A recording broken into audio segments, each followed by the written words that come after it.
Kayo po ba mga bossing ko ay masipag pero napapansin po ninyo kahit anong gawin ninyong sipag ay lagi na lang kayong walang pera? Meron po ako ituturo sa inyo po mga bossing ko. Mainam na subukan nyo po ito. Ito po mga bossing ko ay ang clove. Ito po ay nabibili mga bossing ko sa mga online. Ang spelling po nito ay C-L-O-V, Victory E. Yan po mga bossing ko ay maraming benepisyong dulot, ultimo sa mga remedies. Ito po mga bossing ko ay isa sa mga sangkap na nakakatulong sa akin ng pangalis ng hilo sa vertigo mga bossing. Ngayon pa mga bossing ko, bukod po dyan, nakakapagpalago rin ito ng buhok.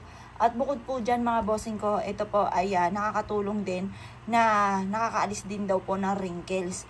Marami po ako mga kilala ng mga may edad na at yun ang mga ginawa po nila. At akala mo po sila po ay nagpasalamat Dok dahil sa mga remedy sa kanilang ginagawa kagaya po nito. Hindi lang po ganun mga bossing ko, sinare ko lang sa inyo ang iba pang mga benepisyo po nito. Ito po kung may problema ka tungkol sa usapin ng pera, ay mainam na subukan nyo po ito. Napakabango nito, amoy po siyang berries mga bossing. Ang berries mga bossing ko, yan po yung nag-a-attract ng masaganang pamumuhay. Ito pa mga bossing ko, kung ikaw ay laging walang pera, subukan nyo po ito sa inyo pong wallet. Magbabad ka ng ganito mga bossing ko. At pagkatapos, kapag nababad nyo na at nag-brown na ang tubig, kumuha ka ng bulak at ipahid nyo sa inyo pong pitaka or sa inyo pong bag or sa lagay ng kaperahan po ninyo.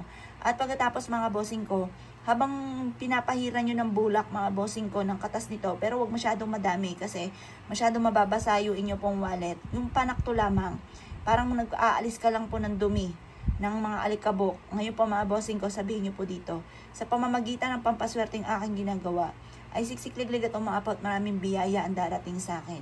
Magiging matagumpay ako at lahat ng aking mga ninanais ay kaagad ko makakamtan. Kailanman na hindi na ako mauubusan ng pera. Siksikliglig at umaapaw at maraming pera ang darating sa aking pitaka.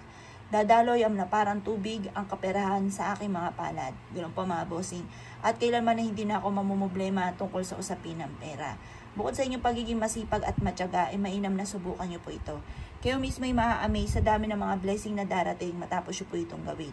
Ito po isa sa mga paborito ko at hindi ako nagpapawala nito. Marami akong ganito mga bossing ko, sako-sako pa mga bossing. Ginagamit ko po ito sa ritual mga bossing ko. At minsan naman po pwede nyo po rin gawin na kumuha ka ng kalahating kalderong tubig.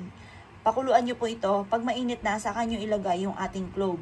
Kapag ito'y nag-brown na mga bossing ko, at kumulo na po yan, pwede nyong ihagis or ibuhos sa harapan ng inyong tahanan para matanggal ang mga kamalasan. Or pwede nyo rin panglinis ng inyong pong sahig. Ganon din sa po sa inyong pong negosyo para araw-araw na magkaroon ka ng malaking benta.